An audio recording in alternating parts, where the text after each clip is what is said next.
sepakat Pak, kita mungkin beda pendapat di dalam demokrasi. Tapi Bapak pejabat publik, Bapak harus mempertanggungjawabkan big data itu pada kita semua. Sepakat kawan-kawan.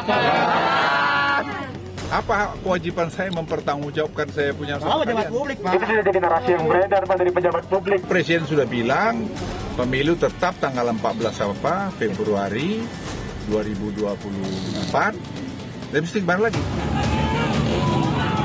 Ada isu turunkan Jokowi dan seterusnya. Tapi kalau isunya adalah meminta agar dibatalkan tuh amandemen, saya rasa mayoritas bangsa kali setuju ya. Dan saya ingin datang ke sini untuk menyatakan persetujuan saya juga terhadap itu.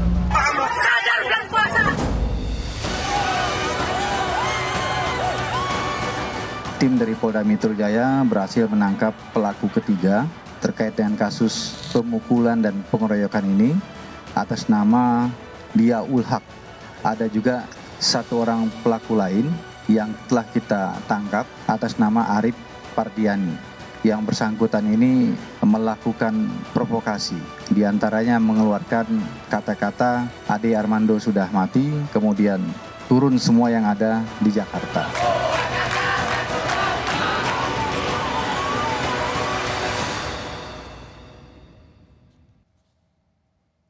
Selamat malam.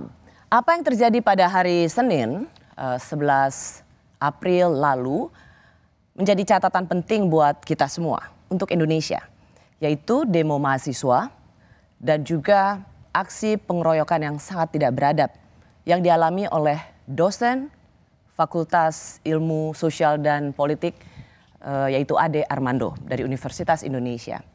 Apa sesungguhnya pesan penting dari dua rentetan peristiwa ini yang terjadi bersamaan? Malam hari ini mengapa saya mendiskusikan dua topik ini? Karena banyak mengatakan ayo balik ke aspirasi mahasiswa. Betul, tetapi sesungguhnya apa yang terjadi pada Ade Armando tidak menghilangkan atau tidak bisa meniadakan satu dan lainnya. Dua-duanya punya pesan penting untuk Indonesia. Saya mengundang politisi Partai Nasdem, Kak Irma Suryani. Lalu juga ada pengamat politik Rocky Gerung. Saya kawannya Ade Armando sama dosen. Sesama dosen di Universitas Indonesia. Lalu ada Bung Jazilul Fawaid, pimpinan MPR yang dari Partai Kebangkitan Bangsa. Ia yang sering juga menjadi juru bicara Caimin untuk perpanjangan atau penundaan pemilu. Last but not least ada Hasan Nasbi dari Cyrus Network. Terima kasih. Saya mulai dulu, silakan membuka masker untuk Bapak dan Ibu sekalian. Saya mulai dari Kak Irma dulu. Apa yang Kak Irma lihat dari demonstrasi mahasiswa? Presiden sudah mengatakan waktu itu pertama kali pada harian Kompas bahwa taat pada konstitusi. Ketika hari Senin 11 April itu akan ada rencana demo mahasiswa, Presiden langsung rapat juga di Istana Bogor dan memastikan soal tahapan pemilu. Tapi toh demo itu tetap ada. Di mana miskomunikasinya? Apa yang salah dengan apakah ini pesan politik yang tidak jelas atau memang sengaja mahasiswa belum puas?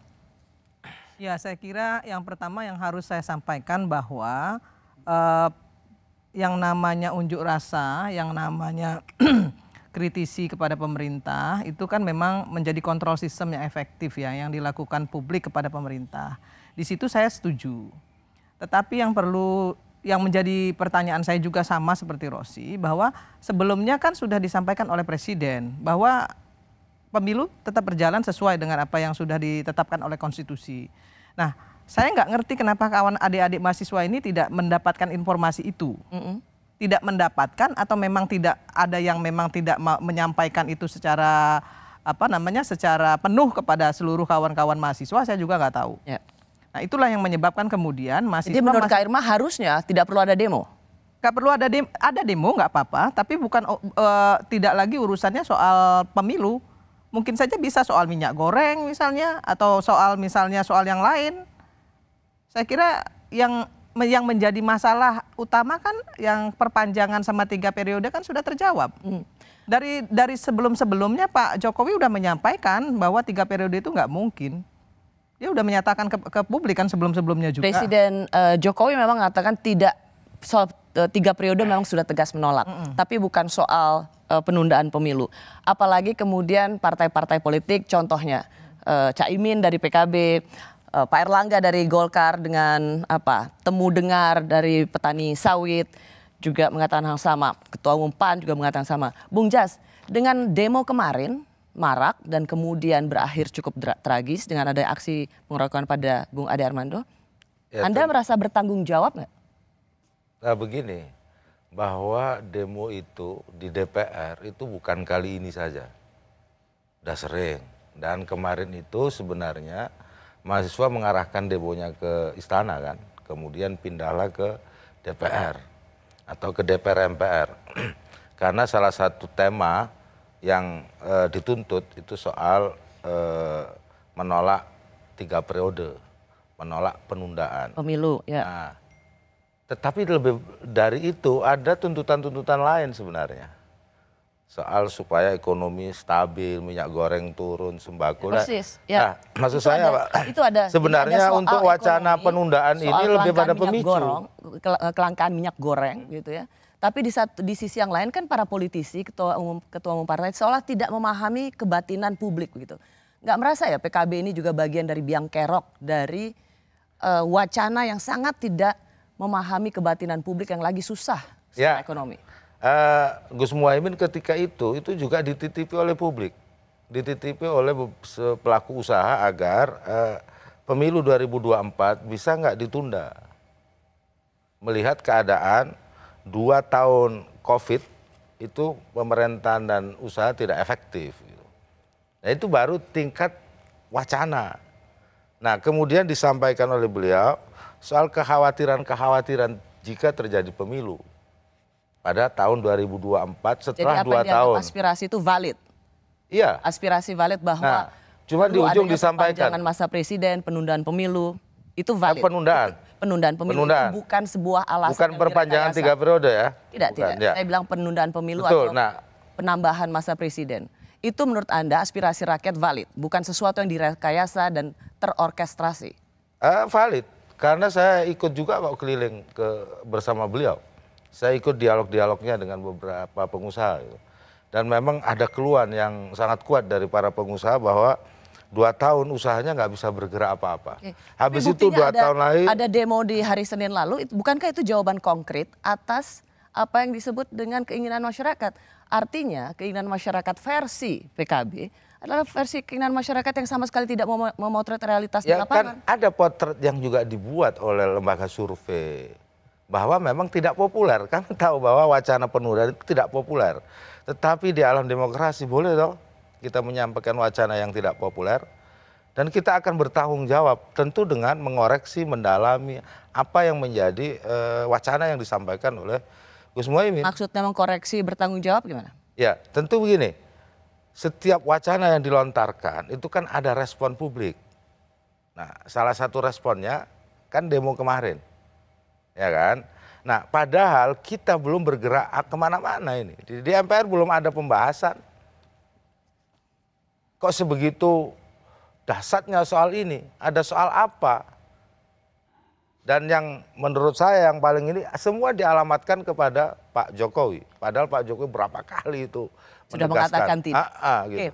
Ini soal suara di alam demokrasi. Bung Rocky, apa yang Anda lihat dari bahwa partai politik mengaku bahwa ini aspirasi masyarakat, tapi begitu dilempar, lihatlah reaksi dari mahasiswa kemarin hari Senin lalu.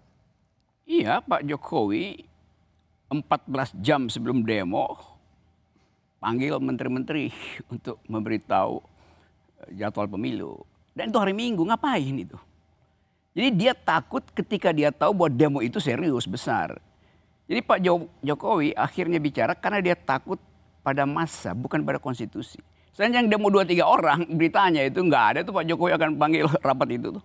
Kan ini soal permainan psikologi aja kan. Karena itu mahasiswa menganggap gila nih orang nyogok kita apa. Dan di belakang pikiran mahasiswa ada social text yang menganggap bahwa Pak Jokowi itu pembohong. Setiap kali dia akan ubah lagi tuh. Jadi itu soalnya tuh. Saya mau terangkan itu dari kacamata akademis, itu bukan karena saya pengkritik pemerintah. Kan tapi dari momen jelas, pun Bung ya. Rocky udah jelas kan dikatakan pertama kali di harian Kompas. Iya dia katakan, tetapi akibatnya nggak ada. Tetap relawan di bawah itu kebulatan tekad, siapa Caimin segala macam masih ngomong tentang peluang, masih bisa, apalagi soal big data tuh. Kan Pak Jokowi istilahnya kasih tacit agreement. Persetujuan diam-diam. Baru 14 sebelum demo baru dia putuskan, nggak boleh itu. Lain kalau misalnya, saya terangkan ya psikologinya, kalau agak pinter orang istana. Pak Jokowi bilang, saya kumpulkan untuk kita bicara tentang demo besok dan karena itu ini darurat, maka saya panggil hari Minggu itu. Jadi betul-betul kedaruratan.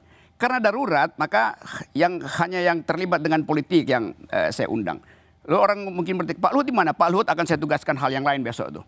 Mungkin mau di reshuffle atau mau dipecat. Lalu orang mengerti, oh Pak Jokowi tahu bahwa akan ada akibat. Itu kan nggak ada, kan itu yang dibaca oleh mahasiswa sebagai sogokan.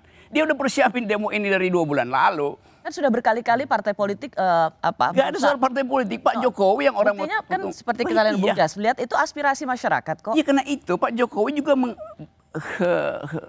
menumpang pada soal itu kan. Kan Pak Jokowi yang bilang sih kalau aspirasi masyarakat kenapa boleh aja kan.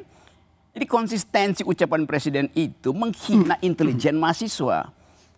Mahasiswa itu otaknya pintar, jadi dia tahu ini orang nih mau nyogok apa. Gampangnya begitu tuh, kalau saya ucapkan dengan cara yang sangat kasar. Bung Hasan?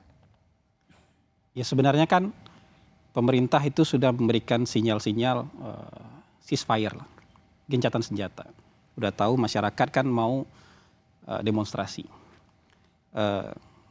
Sinyal gencatan senjata pertama adalah ketika rapat paripurna itu. Ketika diselipkan pesan sambil memarahi menteri.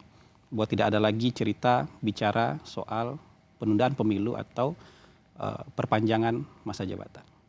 Kemudian sinyal kedua adalah ketika hari Minggu itu rapat tiba-tiba membahas soal penjadwalan pemilu dan pelantikan komisioner KPU dan Bawaslu. Sebenarnya dalam banyak hal, mungkin 80%, 90% menurut saya berhasil menurunkan tensi. Pesan itu ditangkap kok. Karena menurut Anda kalau itu nggak ada lebih besar lagi demo? Kalau itu nggak ada menurut saya tensinya akan jauh lebih tinggi. Pesan itu ditangkap, tapi kan demonstrasi ini memang sudah disiapkan jauh-jauh hari. Dan memang bahan bakarnya tidak hanya sekedar 3 periode, tapi ada juga kelangkaan. Dan tingginya harga minyak goreng, ada rencana kenaikan BBM, dan itu kan bahan bakarnya tidak hanya satu. Jadi karena sudah disiapkan jauh-jauh hari, kemudian ya sudah demonstrasinya harus ada. Tapi menurut saya secara umum, di luar kejadiannya Ade Armando, secara umum kan kondusif. Setelah demo hari Senin kan tidak ada lagi. Maksudnya tidak ada lagi yang signifikan. Jadi pesan gencatan senjata ini sampai kok. Ya. Cuman karena sudah disiapkan jauh-jauh hari menurut saya. Nah sekarang kita anggap malah ini menyebut sudah ada. Dengan terminologi gencatan senjata itu malah jauh lebih berbahaya. Karena artinya ini disimpan dulu di bawah karpet dan tidak dimunculkan dulu. Artinya meskipun komisioner KPU Bawaslu sudah dilantik, anytime wacana ini bisa akan dikeluarkan lagi dan bisa mesin politik untuk mendukung ini bisa keluar lagi. Gini Rosi. Dan Anda melihat itu bisa terjadi? Ini seperti orang yang ada laki-laki yang bilang sama istrinya, atau misalnya lewat keluarganya, saya mau nambah istri. Ya kan? Ada huru hara, gonjang ganjing, ya. Tapi karena gonjang ganjing kemudian laki-laki bilang, oke, saya nggak bicara lagi soal menambah istri. Oke, redam. Tapi kan istrinya dalam hati akan bilang, I will keep my eyes on you. Saya akan tetap waspada ini. Jadi menurut saya ini soal yang wajar, makanya saya bilang ini gencatan senjata. Sampai betul-betul nanti ada statement, misalnya Pak Jokowi statement, saya akan selesai tahun 2024. Oke, dan itu belum ada penjelasan itu. Artinya seorang Hasan Nasbi sendiri melihat masih mungkin operasi di lapangan untuk memuluskan saya selalu menggunakan terminologinya penundaan pemilu itu bisa terjadi. Iya. Itu gencatan senjata. Benar kan? Maksudnya asumsi saya dari perkataan Anda, mesin politik, operator politik di lapangan untuk kembali meluncurkan atau mewacanakan penundaan pemilu itu masih akan bekerja, masih akan terjadi. Kalau menurut saya PKB mungkin akan kembali lagi ke jadwal pemilu, ya kan? Tidak ada 3 periode. Tapi Pak Luhut gimana? Itu jadi pertanyaan. Karena menurut saya kalau sampai di level itu, di level orang yang tidak ada urusannya dengan Polhukam, tapi bicara soal penambahan periode, bicara soal perpanjangan masa jabatan, ini kan pasti soal yang serius. Apakah soal yang serius ini kemudian langsung berhenti begitu saja? Nah, Anda melihat tidak? Ini sama seperti laki-laki yang bilang, oke, saya tunda dulu, saya nggak bicara dulu soal penambahan istri. Ya, nanti, tapi istrinya akan tetap waspada. Dia nggak akan Karena telepon lagi. syahwat sang suami tetap pengen mengkoleksi lebih Karena banyak ada istri. peluang untuk Seperti itu. juga pejabat publik yang masih ingin menambah itu. Ada peluang untuk itu. Anda melihat mengkoreksi, Anda tadi bilang mengkoreksi artinya sudah selesai. Padahal jadi ini belum tutup buku. Kemarin itu menunjukkan bahwa parlemen jalanan, yang disebutnya demonstrasi itu parlemen jalanan. Itu bahasanya apa? Memenangkan sementara. Tetapi yang perlu saya sampaikan, jadi terkait dengan apa yang disampaikan oleh PKB tidak akan keluar dari koridor konstitusi, itu saja. Oke, soal konstitusi pasti bilang, tapi kan Tetapi nanti kemarin konstitusi seperti faktanya, apa? Kalau di amandemen bahwa kemudian ada perpanjangan. Ya memang di masa MPR presiden, ada agenda amandemen kan. PDI Perjuangan Dan memang- sebagai inisiator sudah menutup buku itu. Tadinya kan amandemen hanya untuk Ya, GBHN atau tetapi di garis dalam besar untuk konstitusi pasal 37 tetap ada amandemen. Kak Itu Irma, harus ini kita menjadi hapus mengerikan. dulu. Artinya kecurigaan di luar itu beralasan. Mau berapa kali Presiden mengatakan kalau kecurigaan ini tetap dirawat atau kemudian ada basisnya, ya berarti memang tidak bisa dipegang. Jadi begini Rosi, awal pertama kali Bahlil Lahadalia mengatakan soal perpanjangan, saya yang pertama kali mengomentari. Saya bilang begini, kalau Anda mau jadi menteri, mau perpanjang masa jabatan menteri Anda 2 tahun lagi gitu ya, nanti ikut presiden yang berikutnya gitu ya. Jadi nggak usah bawa-bawa presiden, saya bilang. Kalau mau jadi menteri tambah panjang lagi ya nanti kepilih nggak jadi menteri di presiden berikutnya. Jangan bikin kacau, bikin gaduh, saya bilang. Itu yang saya sampaikan sama di media soal kalimat Bahlil. Oke, tapi kalau dalam Nasdem dari kalau sejak dari awal konteks sekarang yang kita bicarakan, artinya benar dong orang masih curiga bahwa permainan untuk atau manuver operator di lapangan untuk penundaan pemilu itu masih bisa jalan. Karena mereka berpikir, kami ya partai politik, di Nasdem sendiri mengatakan seperti ini Rosi. Itu soal persepsi masing-masing partai politik, kami menghormati. Karena itu wacana. Demokrasi kan nggak boleh menapikan wacana. Tapi ini wacana yang serius Kak Irma, ini tidak bisa dianggap. Makanya saya bilang tadi. Artinya benar dong apa yang dikatakan Bung Rocky, ini sebenarnya sesungguhnya memang secara serius dikerjakan. Orang berhak jadi punya basis untuk tidak percaya. Ya, Bung Rocky? Ya karena itu saya ngajar ilmu yang namanya hermeneutic of suspicion itu.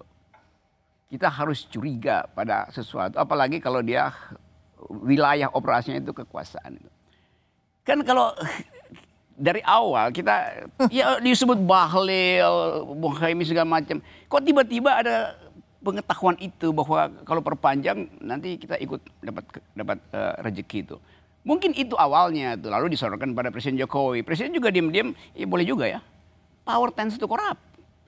Jadi lain kalau dari awal Pak Jokowi kasih hukuman pada mereka. Ini di menit-menit terakhir baru Pak Jokowi bilang oke, saya kasih kartu kuning. Loh itu udah di depan gol tuh Mas Iwo tinggal nendang itu. Ngapain dihalangi itu kan. Jadi kalau dibilang bahwa hak orang bicara boleh. Tapi kenapa hak orang bicara untuk menurunkan presiden nggak boleh? Sama-sama konstitusional tuh. Kan bicara doang itu kan.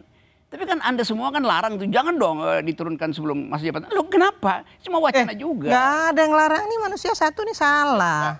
Demokrasi mengatakan bahwa orang boleh melakukan demonstrasi. Nggak ada yang larang. Saya suka demonstrasi boleh, itu sah secara hukum. Nggak ada yang larang. Kalau dia bilang dilarang, nggak akan ada demonstrasi kemarin. Jangan memprovokasi lagi. Situasi hari ini nggak usah diprovokasi lagi. Kita fokus Rosi. Mungkin konteksnya Bung Rocky waktu itu lu jangan begitu pola berpikirnya, lu waktu itu soal makin provokasi namanya. Waktu menurunkan presiden itu sempat dilarang dan wah ini mau kudeta gitu kan, itu maksudnya sempat ada larangan dan dianggap sebagai makar. Saya sepakat Rosi, saya sepakat kalau masih ada orang yang berkeinginan untuk memperpanjang, saya sepakat. Kami di Nasdem sepakat bahwa itu masih mentah. Masih bisa diutak-utik lagi, masih bisa diangkat-angkat lagi nih sama teman-teman ini untuk memperpanjang. Tapi Nasdem tetap satu suara kok, kita tolak. Oke, Bung Rocky tadi apa yang belum dijelaskan? Saya terangkan sangat pelan-pelan konsepnya itu. Memperpanjang dan memperpendek konstitusional, dimungkinkan tuh syarat-syaratnya ada dalam konstitusi itu. Oke, nggak usah diucapin di sini. Mereka yang menghalangi orang untuk memperpendek kekuasaan itu membuli. Nggak ada buktinya. Bahkan sampai saat terakhir tuh siapa yang bilang itu mahasiswa kok bego banget sih. Ngapain sih mesti memperpendek kekuasaan? Pak Jokowi berhasil kok. Itu politisi juga bilang begitu. Itu pentingnya saudara Irma itu baca teks yang ada beredar di masyarakat. Bukan dengan asumsi bahwa ya memang boleh aja. Tetapi faktanya golongan Ade Armando, saya sebut golongan ya bukan Ade Armando nih. Ade Armando itu adalah teks sosial tuh. Itu diwacanakan di situ bahwa mahasiswa ini dungu. Kan presiden udah sebutin bahwa nanti harga-harga turun. Minyak goreng turun segala macam. Tapi mereka berpikir bahwa ini mahasiswa ini mau bikin makar itu. Kan itu otaknya kan.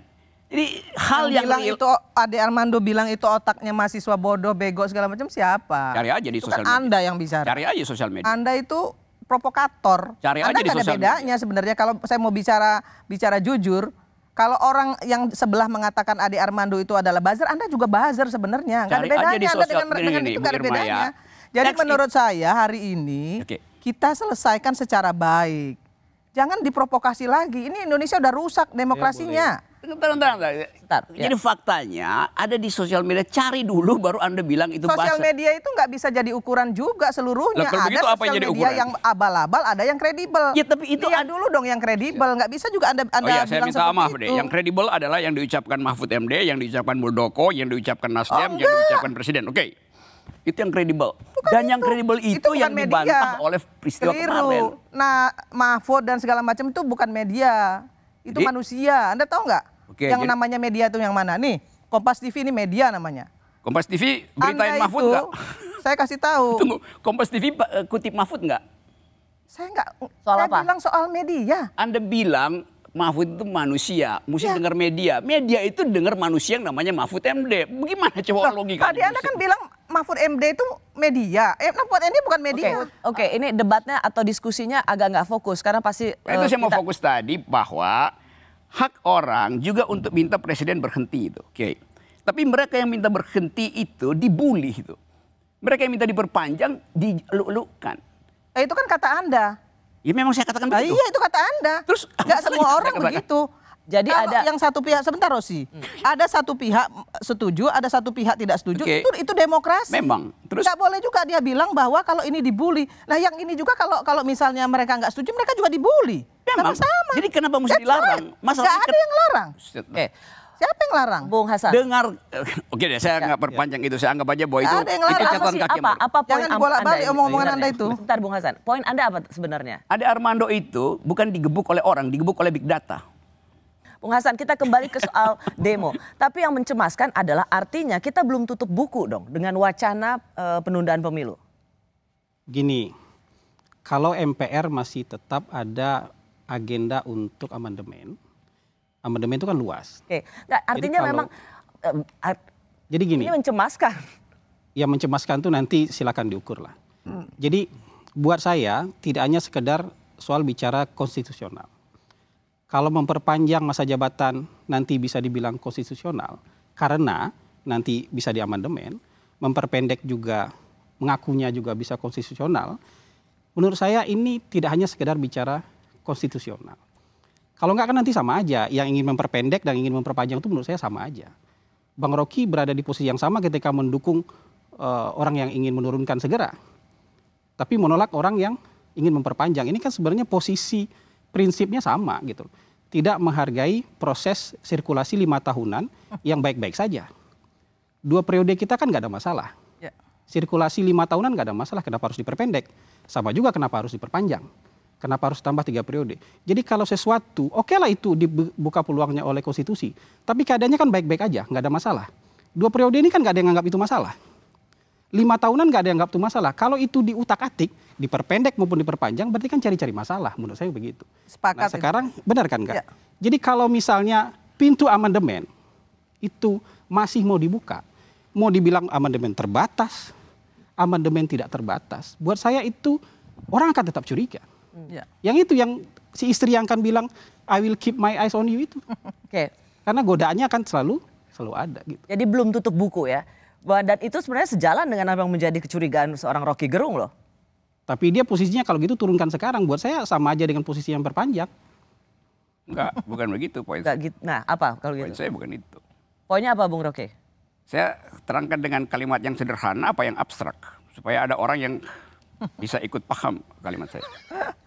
Gunakan Kan kalimat. komunikasi itu percuma kalau orang nggak paham. Jadi kalau Yes, kita betul itu. sendiri yang paham kan. Betul, jadi saya turunkan ya cara berpikirnya gitu ya, supaya yang ada di sini juga bisa ikut. Kalau saya dosen, saya selalu pakai bahasa grammar akademis itu. Apa pertanyaan tadi?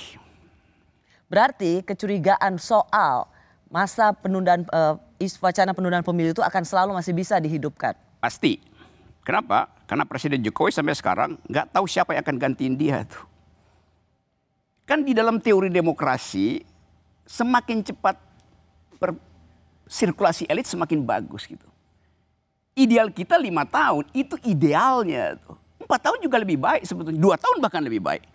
Karena semakin cepat sirkulasi elit semakin terhalang kemampuan seseorang untuk menjadi despot.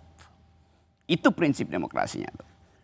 Jadi Bang Rocky mau amandemen, setuju amandemen? Bukan soal amandemennya, prinsipnya dulu itu. Ya tapi kan harus diwujudkan nanti kan Memang ada prinsip diwujudkan. teknisnya di gimana? Oke, kalau begitu kita ganti logikanya gitu. Teknisnya kan? Kalau begitu kekuasaan sebaiknya semakin panjang atau semakin pendek? Nggak apa-apa semakin pendek, oke. Oke, karena itu prinsipnya. Dan harus kita amandemen. Gini, teori demokrasi itu sirkulasi elit.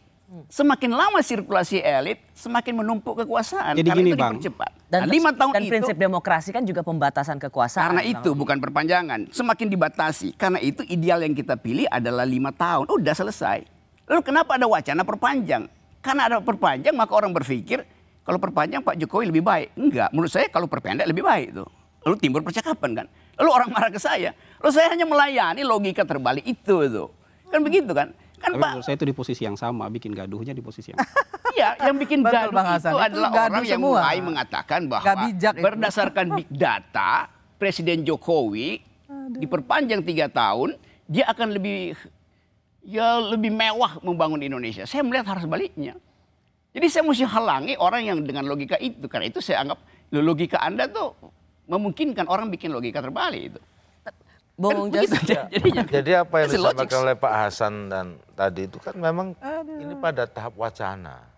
Nah, kalau wacana ini kemudian mendapatkan respon dari publik dan mengharuskan amandemen, maka itu masuk pada wilayah konstitusi. Oke, sekarang Saya gitu. saya tanya kecil ya, saya Ya. tanya kecil gitu. Ketua partai hadir di semua media massa untuk mewacanakan itu. Apakah itu wacana? 1. 2, gerakan Kedaulatan Tekad udah berlangsung di kira-kira 30 tempat. Apakah itu wacana tuh? Meminta untuk perpendekan mempercepat pemilu itu cuma adanya di Rossi Talk Show. Itu yang namanya wacana. Yang Coba lain udah konkret dimulai. Saya jawab ya. Coba. Soalnya gini, kan ada mekanisme dari setiap amandemen. Tidak ada satupun fraksi maupun kelompok DPD yang secara resmi, termasuk Oke, PKB, good. menyampaikan itu. Nah itu yang saya sebut wacana. Karena apa? Karena belum pada tahap diusulkan secara resmi. Nah itu kata kuncinya. Nah. Belum pada tahap, menuju tahap itu. Nah menuju tahap itu disebutnya wacana. Yes. Jadi memang ingin menuju Nah. tahap itu. Di dalam alam demokrasi berwacana apapun toh boleh Betul. saja. Nggak ada soal.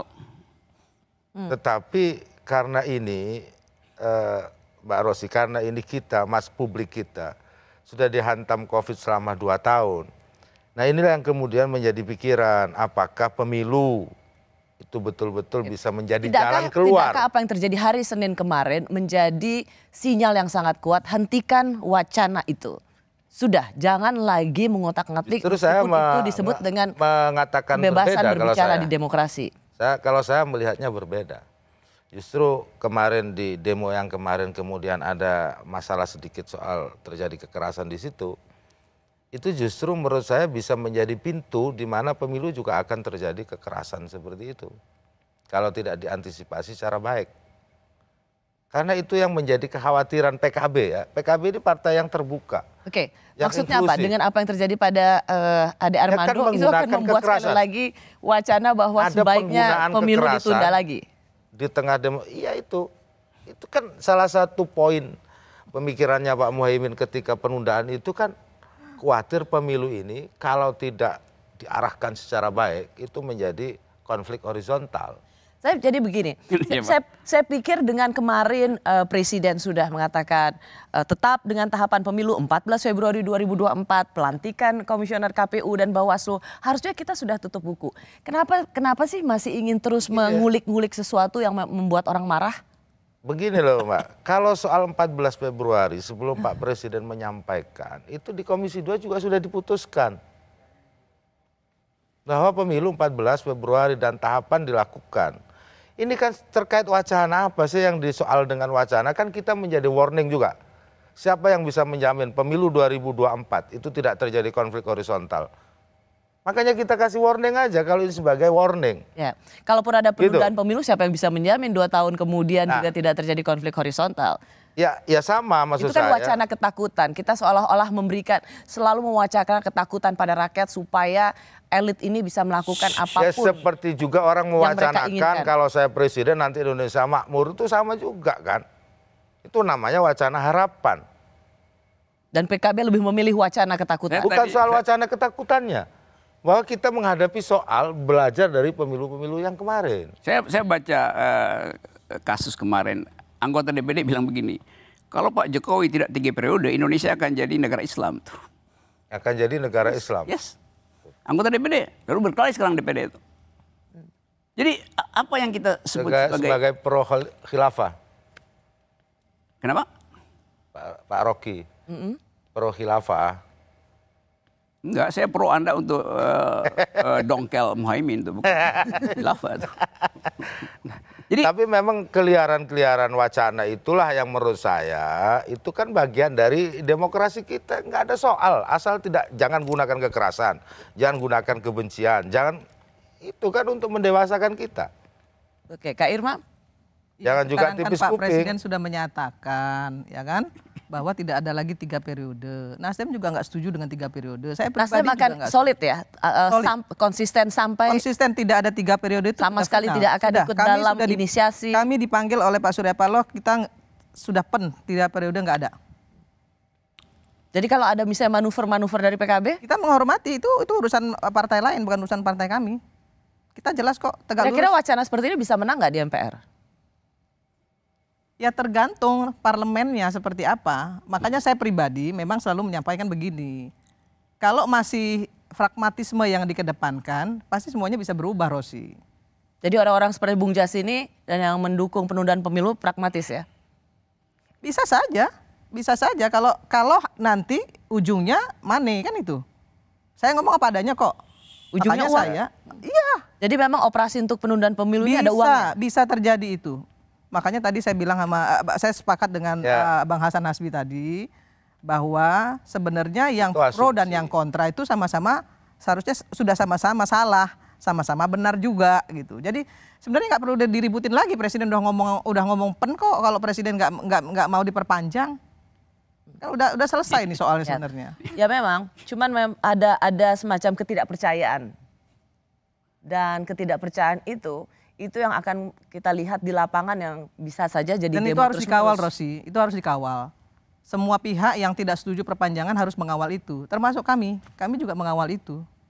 Masih bisa emang dengan penetapan komisioner KPU dan Bawaslu kemudian tidak jadi pemilu? Bisa aja. Kalau Presiden mau sekarang dikeluarin Perpu, selesai problem. Ya kalau nanti orang marah-marah kan pergi ke Mahkamah Konstitusi ya, tapi udah tetap ada duluan tanggal sini bukan tanya ke saya. Nggak, menurut Bung Rocky bisa aja gitu. Bisa aja. Kalau menurut saya barusan tadi diterangkan bahwa punya uang, punya kuasa, anything goes. Pemilu itu akan tetap kalau menurut saya tanggal 14 Februari 2024 itu akan tetap seperti itu. Apa jaminannya? Pertanyaannya sekarang itu apakah untuk periode ini sampai 2024 pintu amandemen sudah ditutup atau belum? Ya. Sepakat Bang. Itu sebenarnya. Sudah ditutup belum? Karena PDI Perjuangan kan sudah mencabut, tidak lagi mau ikut dalam inisiator amandemen. Baru satu partai. Baru satu partai. Partai lain gimana? Pertanyaan mendasar itu sekarang. Jadi gini, memang ketika demo itu dialihkan ke gedung Senayan itu sudah benar. Kalau dari istana sekarang mereka tidak akan ngomong, mereka tidak akan bahas segala macam soal perpanjangan 3 periode segala macam. Karena memang nanti ujungnya wilayah itu bukan ranah mereka. Oke, kalau kita lihat hitung-hitungannya, Nasdem PD Perjuangan pasti tidak, Nasdem pasti tidak, Demokrat pasti tidak, PKS juga pasti tidak, ya kan? Jadi ada 3 partai yang masih mungkin mencoba-coba, Golkar, PKB, dan PAN. Begini, Rosi, yang terjadi di MPR itu justru kan 5 tahun yang lalu tidak terjadi amandemen. Tetapi tidak ada proses amandemen 5 tahun yang lalu. 5 tahun bahkan 10 tahun. Nah, kita pimpinan MPR yang baru ini itu ditinggali warisan semacam rekomendasi oleh pimpinan MPR yang lama untuk memasukkan PPHN di amandemen. Padahal cukup dengan undang-undang. Nah, tetapi kemudian ya memang ada 2 mazhab di situ. Ada partai yang bilang cukup dengan undang-undang, ada yang amandemen. Sehingga dari situ kemudian pimpinan MPR dan fraksi-fraksi kemudian menugaskan badan kajian untuk mengkaji amandemen. Berarti Rosi tahu sekarang bahwa memang itu belum ditutup. Ya. Memang ada. Ya memang ada pasalnya, Kak. Gitu. Gimana caranya nutup pasal? Jadi MPR memiliki kewenangan tertinggi mengubah undang-undang. Jadi sebenarnya amandemen itu kan tidak tabu. Boleh saja dilakukan. Tapi situasinya hari ini membuat orang curiga. Seandainya amandemen tetap dibuka, pasal ini kan bisa diutak-atik. Kalau saya sih lebih serius lagi aja.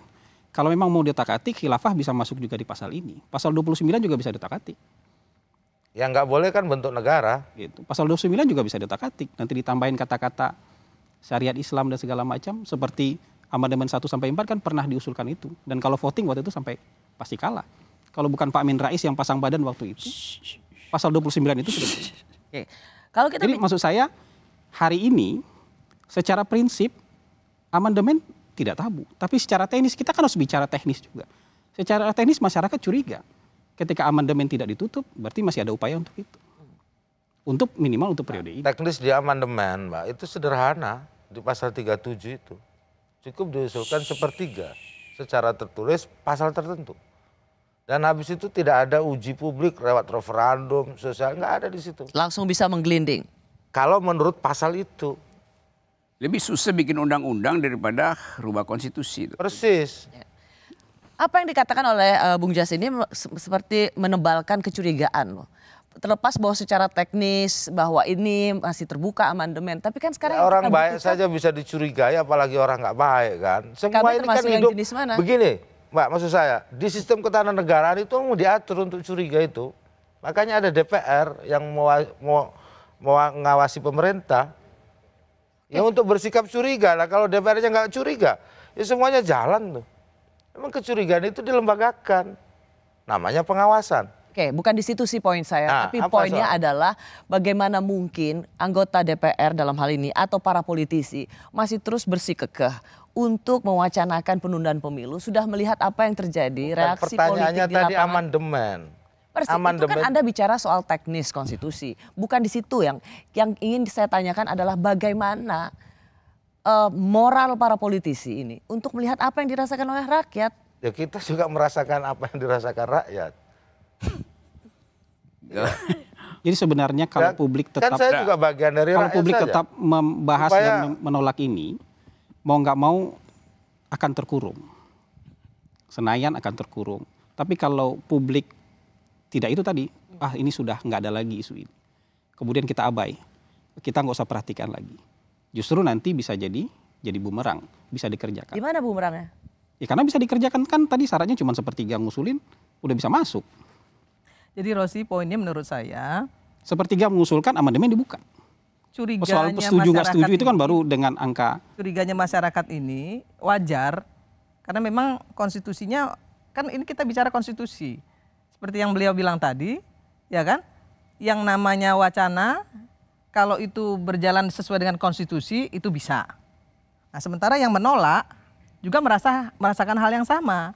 Jadi saya kira memang harus dikawal.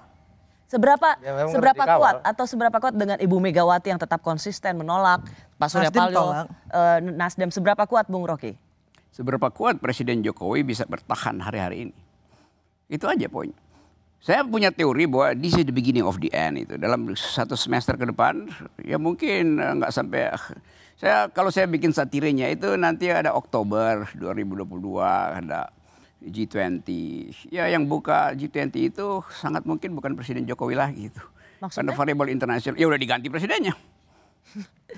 You bisa anggap ini, dulu kita bilang begini, Pak Harto nggak mungkin diganti, barusan dapat 80% tuh, 3 bulan kemudian jatuh. Jadi kita tahu bahwa politik Indonesia itu diolah oleh 2 keadaan itu, keadaan normatif dalam konstitusi dan social tax yang terus tumbuh. Jadi kalau Anda bilang, ya ngapain kita diskusi? Saya bikin dalil supaya Anda uji gitu sebelum Oktober. Ya, dengan masukin semua variabel, mungkin apa itu variabelnya Pak Rocky? 1, keadaan ekonomi yang sama sekali nggak mungkin lagi Anda atasi itu. Masyarakat Indonesia udah tahu bahwa ekonomi yang dijanjikan oleh Jokowi yaitu social justice, welfare segala macam sekarang dibuka jadi soal pasar gitu kan. You mau tahan dengan cara apa kalau sekali dimasuk jadi logika pasar? 1. Kedua, tingkat kepercayaannya buruk sekali itu. Yang lebih coba kita bandingkan. Kalau nanti Oktober tidak terjadi gimana Pak? Kalau terjadi bagaimana? Kalau tidak terjadi. Kalau terjadi? Oh ya saya nggak tahu kalau terjadi. Kalau nggak terjadi apa? Lu mau ngapain kalau nggak terjadi? Ya kalau terjadi lu mau apain? Lu kalau nggak terjadi apa? Nah, sebenarnya kalau harapan digabung dengan jadi analisa itu menurut jadi, saya. Jadi analisis politik dianggap sebagai hanya urusan konstitusi itu. Oke, silakan. Sebenarnya yang ingin saya diskusikan adalah melihat demo mahasiswa kemarin. Saya mau di situ, Pak. Dan soal bagaimana wacana penundaan pemilu, penambahan masa presiden dan lembaga jabatan politik lainnya ditambah. Apakah sudah harus tutup buku atau tidak? Karena itu cukup bantu menenangkan kebatinan masyarakat yang sekarang lagi susah soal gimana cara nenangin orang yang lagi lapar ya kasih makan. Dan makannya dari mana tuh nggak ada. Nah, kalau menurut saya kalau semua stakeholder bicara, dari istana sudah bicara dan ada jejaknya lah, ada rekamannya. Dan orang sekarang pegang itu. Kalau nggak pegang kan berarti akan memunculkan kegaduhan baru. Ya. Mahasiswa nggak pegang itu? Ya, tanggal 21 dia mau demo lagi Kongres Rakyat. Enggak, tapi menurut saya udah turun latensinya. Saya berani taruhan kalau sama tensi sudah turun. Kita lihat. Orang ini provokator. Saya berani taruhan kalau tensi sudah. Ya, saya memprovokasi pikiran. Nah, iya kan? Tapi orang ada satu udah stakeholder lagi. Ngomongin masih aja kan dia. Ada dia satu stakeholder paling lagi. hebat di antara kita bertiga ini. Ada satu stakeholder lagi yang harus bicara. Yaitu MPR. Rusak. Nggak akan ada amandemen untuk sampai tahun 2024. Pimpinan MPR ya? Kalau sudah bicara kayak gitu udah nggak ada pintu. Ya. Ini statement di sini, ini sudah juga statement di sini. Jadi kalau sekarang tensinya 50% lah, makanya saya bilang ceasefire, gencatan senjata. Tapi kalau sudah full semua stakeholder bicara, tidak akan ada amandemen sampai tahun 2024. Yang bilang siapa? Bambang Susatyo. Coba saya tanya, yang bilang itu siapa? Ketua MPR? Ya bisa ketua MPR, bisa semua pimpinan MPR yang 10 orang itu. Tadi malam Bambang Susatyo ngomong di Detik, di dalam satu forum, ditanya itu, udah final belum? Saya nggak bisa simpulkan. Ya makanya yang kita desak sekarang adalah semua, jadi kan politik ini nggak berhenti hari ini adalah kesimpulan. Yang ingin Bu Hasan katakan adalah, nggak bisa juga dipaksakan. Yang ingin Bu Hasan katakan cara mengunci wacana yang kemudian bisa berkembang kalau nggak itu hanya akan jadi supaya masyarakat ini tidak. Saya merasa terus. Rocky ingin wacana ini hidup terus. Memang, jadi MPR nggak usah statement. Kenapa saya nggak MPR harus tetap buka ini supaya Rocky dipanggil terus gitu bicara. Ya karena dia provokator. Menurut saya ini provokator kelas wahid. Dia hidup dari situ. Dia hidup dari memprovokatorin orang. Kata Pak Rocky provokator yang baik. Memang saya lakukan provokasi. Tangan saya bilang saya memprovokasi. Dia kan kalau nggak ada ini dia nggak hidup. Provokasi akal sehat. Dari media yang begini-begini. Kalau saya sih berharapnya. Nggak hidup apa? Kalau perdamaian itu, ini perdamaian kalau kita bicara perdamaian. Gencatan senjata. Panggungnya kecil. Satu lagi stakeholder bicara, selesai. Jadi pimpinan MPR didorong. Anda kan MPR. Iya. Kan MPR terdiri dari 9 fraksi dan 1 DPD. Kan Anda tapi bagian dari pimpinan MPR ya, toh, wakil kan dari kalau PKB. nanti ada mengagendakan itu kan ada prosesnya. Jadi ketika pimpinan rapat dengan mau nggak PKB setelah jadi biang kerok kegaduhan soal penundaan pemilu ini, kemudian bertaubat dan mengatakan PKB akan menarik diri dari amandemen. Mbak Rosi. Iya betul, karena kalau nggak ada statement-statement, nggak ada demo besar 14 hari Senin kemarin. Kok bisa PKB satu-satunya sebab? Ada yang lain juga ya, ada partai lain juga. Banyak sebab yang lain. Banyak sebab yang lain itu. Sembako dibilang oleh beliau. Minyak goreng naik. Jadi sebenarnya wacana ini hanya pemicu saja yang ditumpangi oleh pikiran-pikiran yang lain gitu, Mbak Rosi. Padahal kalau lihat dari sisi teknis formalnya, berat. Saya sudah sampaikan. Apa yang berat maksudnya? Sulit untuk penundaan, amandemen itu sulit sekali. Oke, diakui ya bahwa itu sebenarnya sulit ya. Iya sulit. Oke. Bolak-balik disampaikan itu. Tapi mahasiswa tetap mau menyampaikan aspirasinya, tidak ada soal. Itu sama kayak bilang juga nambah istri itu sulit juga. Ini Anda nambah istri terus. Benar. Kecurigaan itu akan sama. yang lain lah. Enggak, saya akan konsisten dengan kayak gitu. Susah, tidak gampang, tapi begitu sekali diucapkan. Sekali diucapkan, Analogi nih, ini akan curiga. Ya, cuman saya Tapi heran kalau cuma sampai analoginya di itu terus. tenggorokan. Saya agak ragu ini bagian dari apa pemikiran politik dia atau dia lagi curhat tentang apa yang dirasakan secara pribadi. Ya mungkin Jadi juga analogi gitu, keinginan terserah pribadi. aja. Tapi itu contoh yang paling gampang daripada bicara abstrak kayak Rocky tidak dipahami oleh orang lain. Lebih baik saya bicara yang gampang dipahami oleh publik. Gitu. Coba saya tanya tadi, yang nggak paham abstraksi saya berapa orang di sini? Jadi gini, Rosi, menurut saya gini ya. Kalau menurut saya nih ya, saya ini kan aktivis ya, aktivis buruh pelabuhan.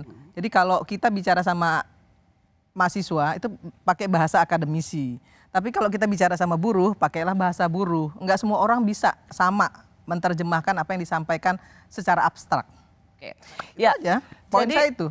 Menurut Kak Irma, demo-demo ketika masih ada ketidakpercayaan itu sesuatu yang bisa diterima nggak? Misalnya Diterima. mahasiswa akan masih bergerak. Diterima. Karena itu bagian dari mengawal Dan merupakan kontrol sistem yang efektif terhadap pemerintah. supaya disiplin pada waktu pemilu 14 Februari 2024. Sama-sama mengawal tahapan pemilu. Sepakat. Jadi penting mahasiswa masih terus bisa bergerak.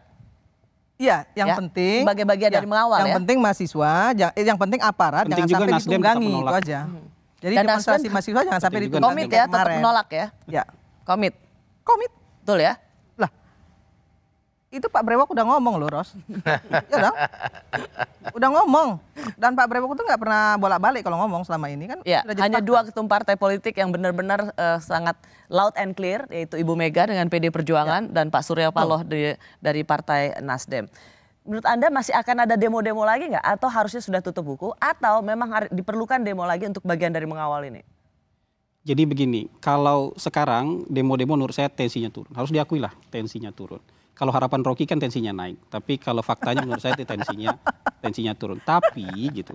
Barusan satu kali diukur, Anda udah bilang turun, gimana coba? Iya, kalau enggak nih 2 hari 3 hari ini kok sudah 4 hari. Iya, tapi artinya diukur. Coba lihat aja lah nanti. Mereka punya agenda sendiri itu. Jadi Anda Tapi nggak bisa. kalau misalnya Anda ukur ada lagi, kemarin tanggal 11 dan tanggal 21 itu baru ada ukuran. Kalau nanti ada lagi pejabat publik atau orang yang ada di MPR kemudian ngomong lagi. Oh ini langkahnya sudah dimulai. Bahwa ini prosesnya sudah dimulai. Atau ada partai politik yang bilang oke, kita sudah mulai prosesnya. Menurut saya itu tensi akan tinggi lagi. Gencatan senjata akan batal. Oke, menurut Anda siapa sih yang paling ucapan-ucapan seperti apa yang paling bertanggung jawab terhadap demo-demo kemarin? Ya kan nggak ada faktor determinan, itu udah campur-campur kemarin kalau menurut saya. Kan gini. Tapi kalau dari Ade Armando misalnya datang ke sana untuk mendukung agenda mahasiswa. Ya. Ada kelompok lain yang juga setuju dengan agenda mahasiswa. Tapi begitu lihat Ade Armando dipukulin Ade Armandonya. Jadi kemarin itu nggak ada faktor determinan. Sudah campur-campur yang ada kemarin. Jadi kalau statement pun begitu dari pejabat publik yang dia nggak penting. Kalau misalnya ketika Caimin ngomong, oke Caimin penting, tapi mungkin nggak dianggap terlalu dekat dengan presiden. Orang nggak terlalu heboh. Maksudnya nggak? Tapi begitu Pak Luhut yang bicara, sepakat. Iya, bukan Caimin nggak penting, tapi nggak terlalu dekat dengan presiden. Orang nggak heboh.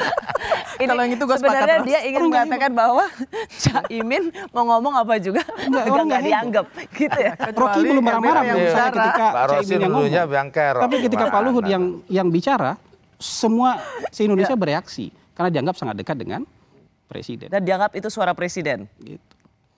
Ya susah untuk mengabaikan gitu. Oh ini suara saya sendiri gitu. Itu kan susah untuk mengabaikan itu. Gitu. Anda sama dong seperti Bung Masinton. Jadi siapa yang paling bertanggung jawab terhadap demo kemarin?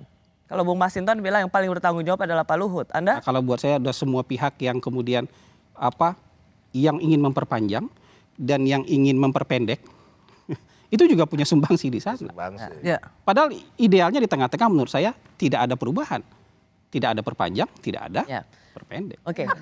Ade Armando itu Kan bukan Ade Armando, bukan tubuh Ade Armando yang digebuk, tapi tubuh politik presiden. Kebetulan Ade Armando itu hanyalah kalimat dari sebuah teks yang bunyinya arogansi kekuasaan, itu aja. Kalau bisa ini, sorry saya abstrakin lagi ya, saya nggak bisa rendahkan kalimat saya.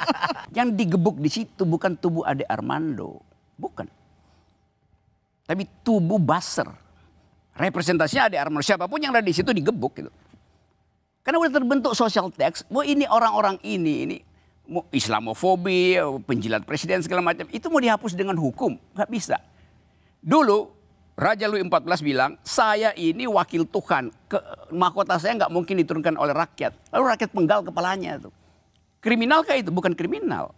Memang dia terbunuh secara biologis tuh. Yang kemarin itu bukan peristiwa kriminal. Kita mesti baca itu kalau kita abstraksikan. Kalau sekedar bicara terlepas apapun kebencian kita pada saya pertama kali bilang kemarin itu kutuk soal itu. Tapi kita nggak bisa bilang ini kriminal. Ini bukan kriminal. Di belakang itu ada sosial. Apakah ada maling di situ? Bukan. Apakah ada koruptor? Bukan. Tapi memukuli itu kriminal. Betul. Tapi yang saya terangkan, peristiwa itu bukan peristiwa kriminal. Di dalam hukum pidana itu kriminal karena ada bukti bahwa sasarannya itu. Tapi kita mesti mampu berpikir lebih abstrak dari itu. Di belakang itu ada social text itu. Saya merasa bahwa 4 orang yang ada bersama saya saat ini sama-sama mengecam, mengutuk, ya pastilah, mengutuk tindakan kriminal itu jelas. Terus nyaris menelanjangi seorang Ade Armando itu jauh dari. Oke, kalau dia kriminal apa yang dilakukan oleh Ade Armando sehingga dia ditonjok? Nah, yang menjadi pertanyaan, kita sama-sama mengecam itu. Jangan sampai kebencian sebesar apapun pada seseorang, maka kita membenarkan kekerasan yang dilakukan. Itu dulu, Bang Rocky. Itu mau wisdom dari dulu begitu, tapi itu kan pura-pura kita ngomong begitu kan. Seolah-olah di belakangnya nggak ada political text, nggak ada social text. Kan itu intinya. Ini dibolak-balik terus nih Rosi. Ini udahlah. Ini nggak usah lah. Udahlah, dia nggak usah suruh ngomong itu lagi. Intinya dia membenarkan apa yang perlakuan yang digebukin itu, dia membenarkan itu. Sama-sama mengecam apa yang terjadi pada seorang Ade Armando. Cuman seorang Rocky Gerung ingin lebih mengeksplor mengapa itu bisa terjadi. Jelas. Saya ngerti Ade seorang Demokrat. Saya tahu Ade dari 40 tahun lalu, teman baik saya. Apa saya kurang kenal Ade Armando itu? Jadi yang digebuk kemarin bukan tubuh biologis Ade itu. Kalau kita bikin abstraksi lagi. Secara hukum itu tubuh biologis. Tapi di belakangnya ada social text. Bukankah itu menambah betapa berbahayanya memang kita berbahaya. sebagai Indonesia? Memang berbahaya. Siapa yang mesti kita tagih itu? Pada siapa? Sosial media enggak. Presiden gagal mengakrabkan kehidupan warga negara. Itu intinya. Kenapa itu harus dilempar lagi ke presiden? Oke, lempar ke siapa? Muldoko, Luhut, segala macam. Mau lempar ke siapa coba? Pertanyaan saya, mau lempar ke orang siapa? Ini nggak pernah lempar ke siapa-siapa. Tujuannya cuma Jokowi. Semua kesalahan. Orang korengan, panuan, kurapan juga Jokowi. Kalau dia mah, nggak usah ditanya lagi. Udahlah, itu udah final itu. Orang korengan aja Jokowi yang salah menurut dia. Kalau menurut saya, kalau kemarin itu memang isinya mahasiswa, nggak bakal terjadi. Bang Ade sih nggak akan digebukin. Memang? Ya. Karena memang kan dari video, dari temuan yang memukuli kan memang bukan. Betul. Mahasiswa. Jadi yang datang itu kan adalah kelompok yang memukuli, memang yang dari awal memang benci dengan Ade Armando. Kenapa? Kebetulan ya. Bisa diterangkan kenapa kan mereka benci Ade Armando? Kata-katanya kan yang dianggap itu penista agama. Kata-kata penista agama, Ade Armando dianggap menista agama, kemudian ketika dipukulin itu pakai kalimat tauhid. Yes. Dan kan laporan terhadap penistaan itu nggak diproses, itu juga social text. Gini, nggak mesti lengkap. Enggak, ini bukan, itu nggak diproses, itu kan urusan dengan polisi. Ya, ini betul, kan lihat gini konteksnya, kalau Ade Armando kemarin turun dengan backbone mahasiswa saja, saya yakin kejadian itu tidak akan terjadi. Artinya memang ada kelompok yang berbaur dengan mahasiswa. Ya, emang apa? Ya, ada kelompok itu memang juga dia demo. Kelompok itu dia juga demo, dia tidak suka dengan Pak Jokowi, malah pengen menurunkan Pak Jokowi, ngelihat Ade Armando, dalam kepala dia Ade Armando bukan bagian dari gerakan ini, tapi bagian dari menista agama. Karena mereka menganggap video-video Bang Ade selama ini menista agama. Ini kan kelompok-kelompok yang menjadikan Bang Rocky sebagai hujatul Islamnya mereka. Benar. Itu conclusion. Ya, benar. Dan saya tidak nikmati itu. Enggak, benar. Ini Bang Rocky ini lebih hebat daripada Snoko Gronye. Jadi kalau Snoko Gronye itu belajar di Mekah dulu, ya belajar pakai jubah dan segala macam, baru Pak, kemudian saya mau dianggap tahu sebagai komentar hujah Rosi Islam. terhadap tuduhan begituan. Gitu. Nah kalau Bang Rocky ini di WA tuh statementnya dia yang dipakai oleh kelompok-kelompok yang seperti ini, yang dianggap Bang Yang mana? Rocky Saya nggak- pakai baju saya ateis saja dianggap sebagai hujatul Islam kok gitu. Jadi jauh lebih hebat. Yes, itu. Karena lebih hebat daripada Sunokogronya, mungkin juga bahayanya lebih besar daripada Sunokogronya. Orang ini nggak peduli mau sama agendanya mau nggak, saya anggap Anda penista agama. Kelompok ini kan kelompok Islam politik. Islam politik ini kalau gambaran sederhananya, mereka tuh ke masjid itu bukan buat ibadah atau dengar ceramah agama. Tapi mereka ke masjid itu untuk mendengarkan propaganda politik. Mendengarkan agitasi politik. Ya. Kalau dari masjid, dari tempat ibadah mereka mendengarkan agitasi politik, mereka pulang itu dengan gagah. Dadanya busung, buncah, saya mujahid. Saya besok siap untuk berjihad. Kalau dia ke masjid, dengarnya ceramah tentang akidah, akhlak, ibadah, keluarnya loyo. Mereka jadi ke tempat ibadah mendengarkan agitasi politik, mau sholat, mau ibadah di jalanan. Oke, soal apa pesan penting dari apa yang terjadi pada Ade Armando? Jadi ini adalah korban dari pembelahan sosial yang belum selesai. Ya, itu artinya ujungnya. Sama kayak pembelahan sosial di ruangan ini. Dan pembelahan yang tidak itu kunjung kita selesai. nggak tahu siapa yang Jadi membuat. menyalahkan itu ke satu orang, ke Pak Jokowi menurut saya itu justru yang jump in conclusion.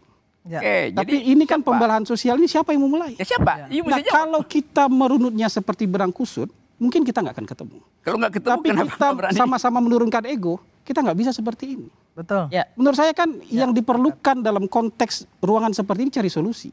Apa Bukan solusinya? mencari perkara. Apa solusinya? Ya, kita mengecam apa yang terjadi pada seorang Ade Armando dan kemudian kalau kita ingin mendapatkan lesson learn dari apa yang terjadi, itu ada perpecahan yang tidak juga kunjung selesai. Dan lesson learn itu terjadi di era pemerintahan Presiden SBY, di era Presiden Megawati, di era Presiden Gus Dur. Ya, tidak. Di era Presiden Jokowi terjadi pembelahan itu.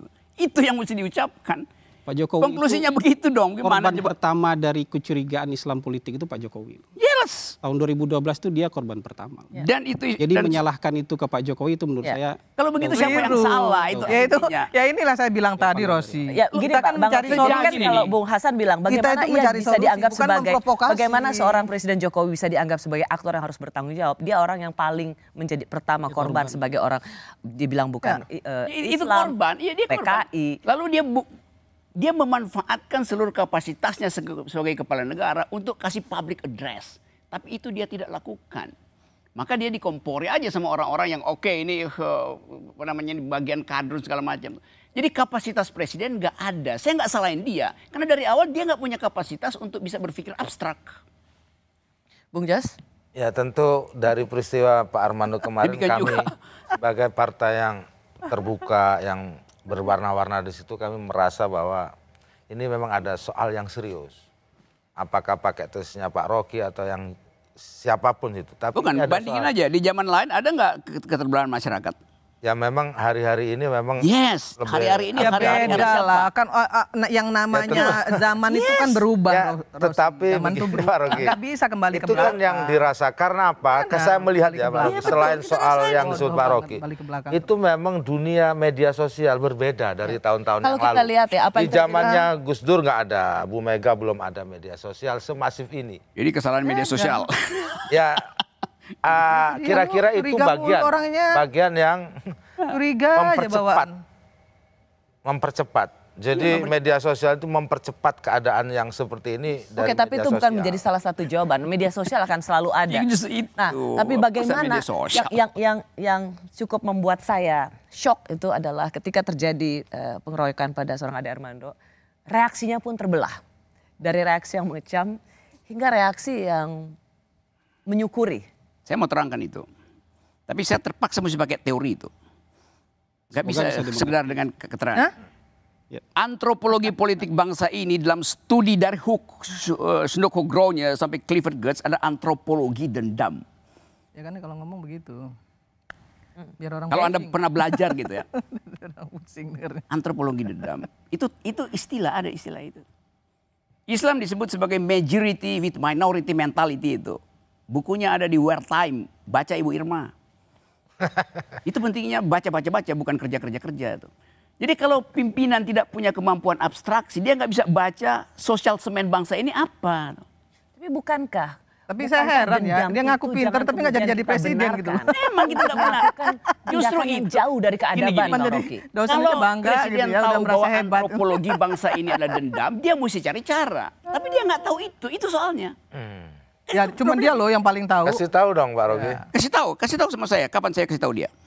Dia nggak mau. Nah justru itu Dia artinya nggak mau ngasih tahu presiden, dia maunya ngomporin terus. Nah, biar Indonesia ini kacau. Nawacita, Hobi dia kacau. buku Nawacita, Revolusi Mental yang kira-kira 200 halaman itu, yang Ibu Irma kemudian jadiin sebagai diktum Presiden Jokowi. Saya ikut di dalam diskusi-diskusi awal untuk memberi perspektif pluralisme itu. Tanya pada mereka yang nyusun Nawacita. Itu teman-teman saya nyusun tuh. Dan ada sama sekali nggak paham itu tuh. Kalau saya bongkar kecil-kecil. Lu yang nggak paham. Nawacita itu Lu tuh nggak paham, tapi lu selalu ngomongin orang lain nggak paham. Kembali soal provokator tentang Mahadeo mahasiswa dan kemudian sekarang kita mau bicara tentang apa yang terjadi pada Ade Armando. Oke, bicara sebagai fakta atau kita bicara itu dalam perspektif yang lebih besar soal keterbelahan bangsa. Itu dulu saya mau tanya.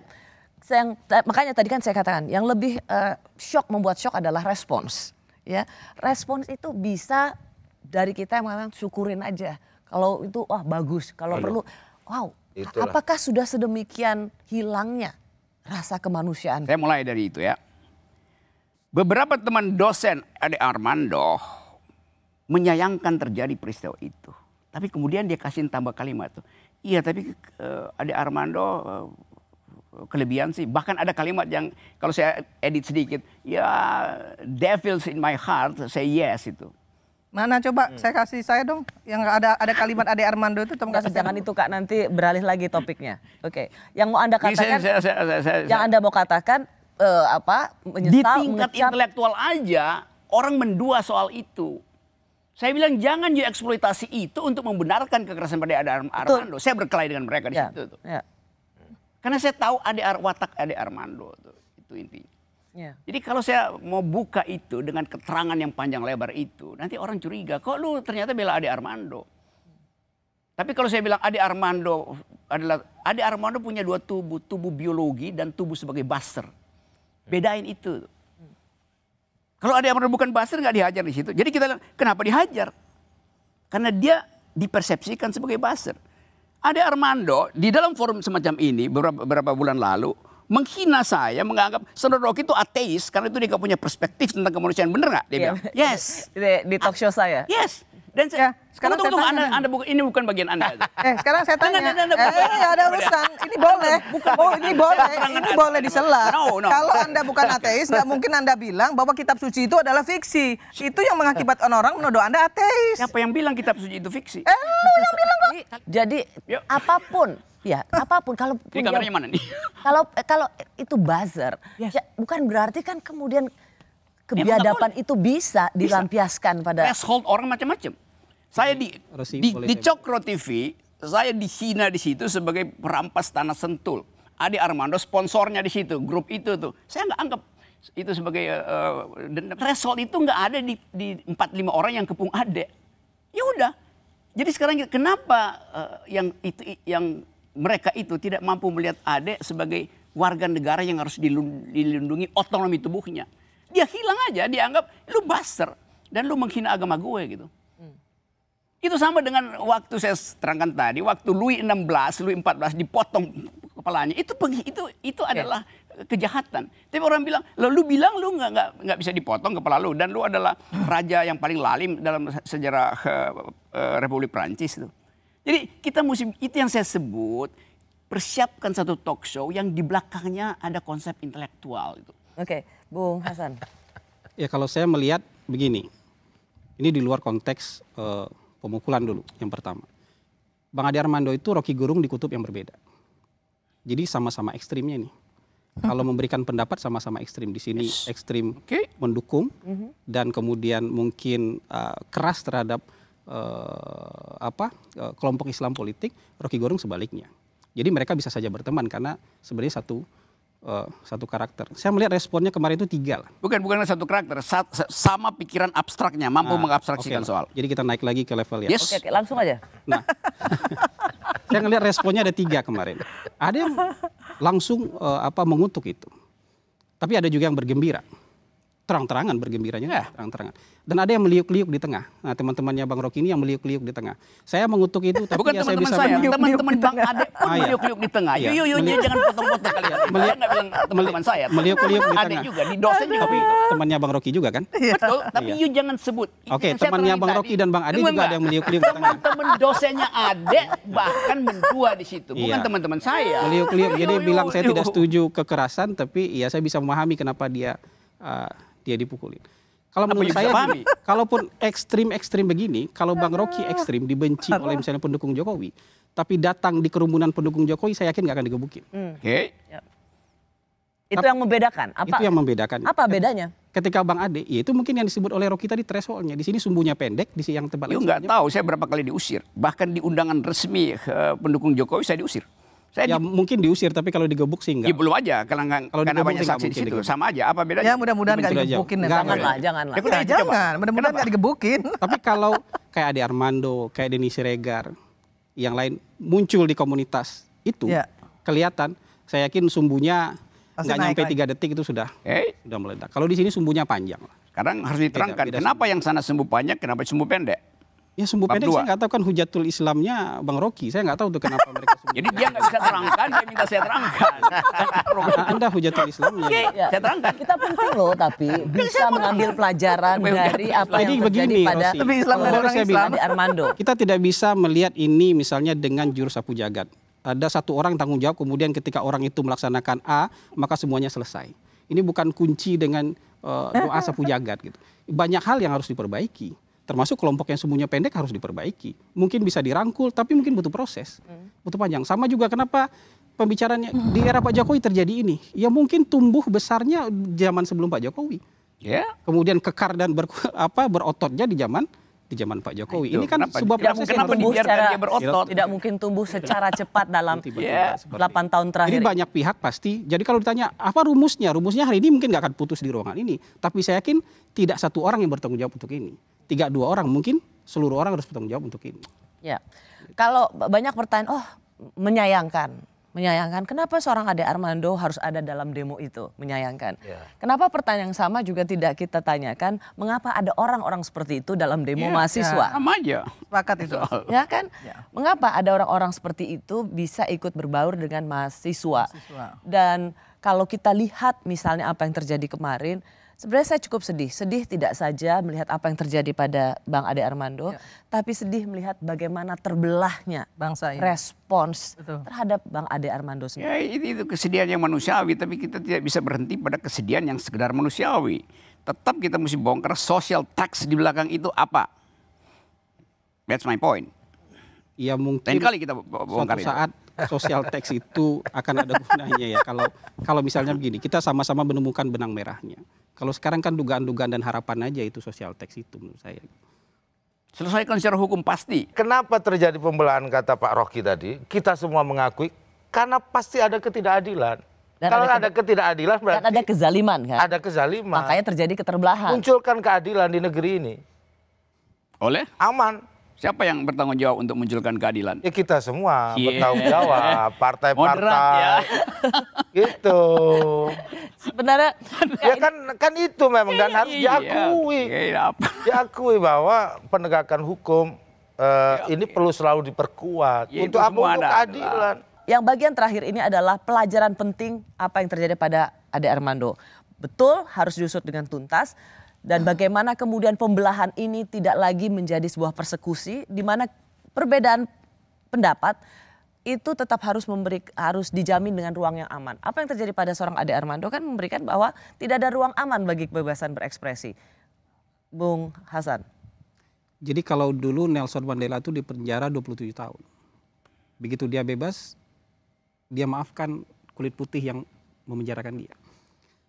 Begitu dia menang jadi presiden, mantan presiden sebelumnya diminta jadi penasihat dia. Menjadi anggota dari kabinet dia. Ade Armando mungkin bisa memaafkan pemukulnya.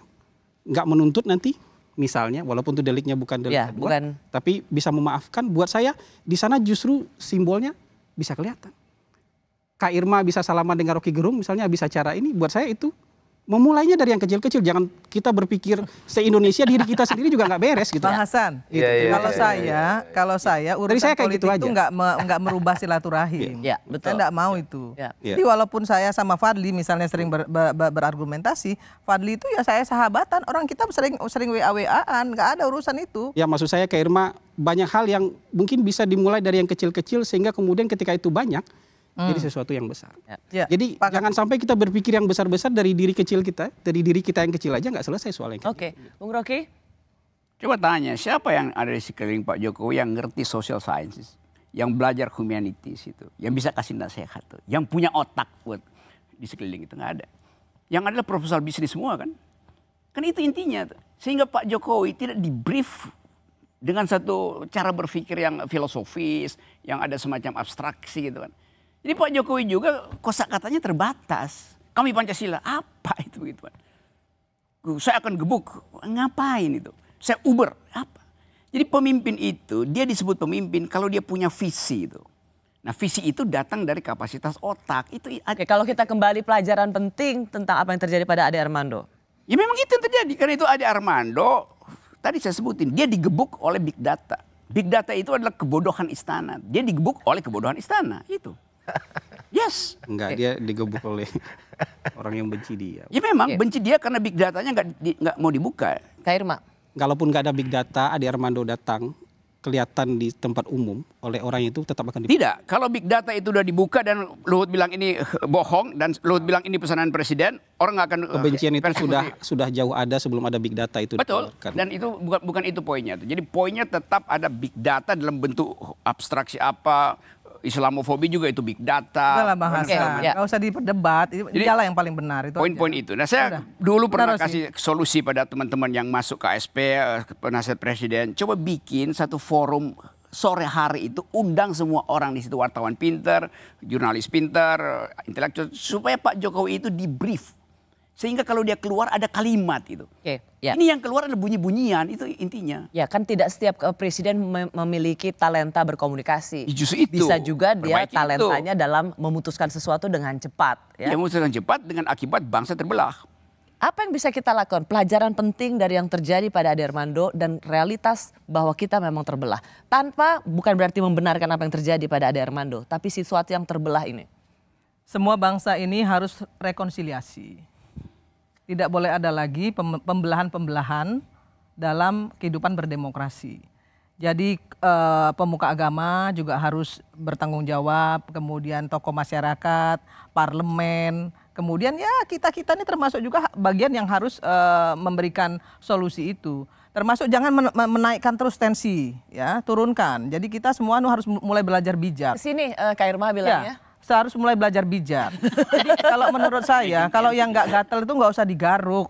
Itu yang harusnya dilakukan oleh partai-partai politik. Partai politik juga harus merestorasi diri.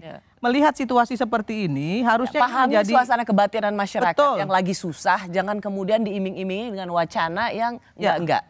Ya, jangan di PHP juga masyarakat, itu juga nggak benar. Jadi tentang apa yang terjadi pada demo mahasiswa kemarin hari Senin tanggal 11 April lalu dan juga apa yang terjadi pada Ade Armando itu sesungguhnya memberikan pesan besar bagi kita semua tentang partai politik, para pembuat kebijakan, supaya mereka juga bisa paham apa yang menjadi kebatinan masyarakat, rasa yang mereka lihat, sekaligus juga pada apa yang terjadi pada Bung Ade Armando. Itu menjadi pelajaran kemanusiaan bagi kita semua. Terima kasih. Tapi solusinya belum ketemu. So sweet. Terima kasih sudah menyaksikan Rossi. Selamat malam. Bukan so sweet, so Rossi. Very Rossi.